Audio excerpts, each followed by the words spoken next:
Entre les deux.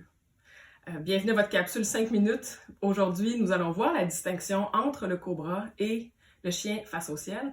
Et après, ce sera à vous de voir laquelle posture des deux vous aimeriez intégrer dans votre pratique. Peut-être tout simplement mieux comprendre comment bien engager les muscles quand vous faites chacune des deux postures. Sachez que dans les deux cas, l'énergie souhaitée dans la posture, dans une séquence de yoga que vous faites, les deux positions vous amènent à la même place. C'est une extension du bas du dos, c'est une ouverture de la cage thoracique.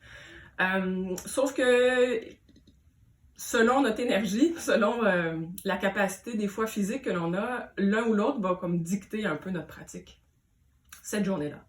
J'aimerais voir avec vous la nuance pour que vous soyez peut-être plus à l'aise de faire l'un ou l'autre et surtout ne jamais vous juger que vous fassiez l'une ou l'autre des positions. Dans les deux cas, la position va souvent démarrer soit de la position de la table, soit la position de la planche, selon. Il faut comprendre aussi que dans la salutation classique, plutôt que de descendre en planche, on peut aussi descendre en déposant talon, poitrine, menton, et par la suite, on glisse vers le cobra. Okay?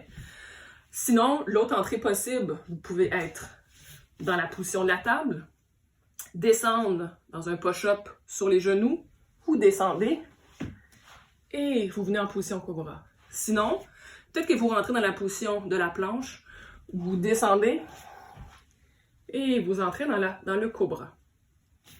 Peu importe la façon dont vous entrez dans le cobra, sachez que vous débutez toujours une fois que vous êtes au sol, sur le ventre.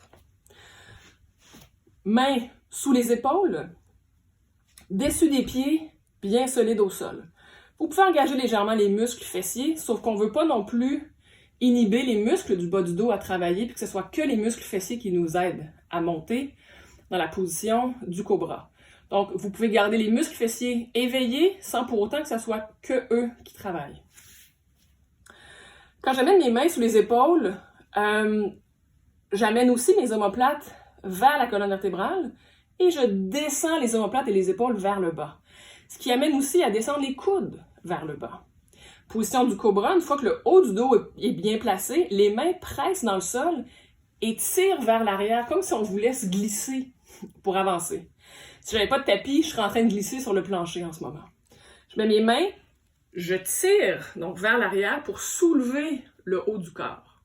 La hauteur, je vous dirais, a peu d'importance. Vous pouvez faire un bébé cobra, comme vous pouvez dans un cobra royal, où là, c'est vraiment tout le haut du corps qui est décollé, et mon nombril ne touche même pas au sol en ce moment. Donc, c'est vraiment à vous de voir dans quelle position vous souhaitez aller, et aussi la capacité de vos bras aussi de vous supporter dans cette position-là, et de votre dos. Habituellement, quand on fait un cobra et on soulève, si on enlève les mains, on devrait être capable de garder cette position-là. Bien évidemment, ça nécessite d'avoir une musculature du dos qui soit bien solide pour être capable de garder cette position-là. Et ultimement, mais à chaque fois que l'on fait un cobra, c'est ce qu'on vient travailler. Okay? Donc, les muscles lombaires du bas du dos. Ça, c'est pour le cobra. Pour le chien face au ciel, souvent, ça va être dans la même séquence. Je vais donc être en planche, position de la planche. Je vais vouloir imaginer, dans les deux cas, là, dès que vous êtes dans une position de la planche, vous imaginez que vous avez des blocs de béton de chaque côté des pieds et des mains qui gardent votre position bien solide. Ceinture abdominale bien engagée. Et ici, j'avance sur le bout des orteils et je vais descendre en pliant les coudes vers moi. Pour le chien face au ciel, je vais arrêter à à mi-chemin. Et d'ici, je vais avancer dans une seule séquence. Les muscles fessiers peuvent encore une fois d'ici être engagés, le dessus des pieds presse dans le sol. Et même chose, je ne suis pas écrasée dans mes épaules. Okay? Je pousse dans mes bras, dans mes mains au sol pour venir chercher cet arc dans le dos. D'ici, je peux rouler sur les orteils pour passer dans un chien face au sol.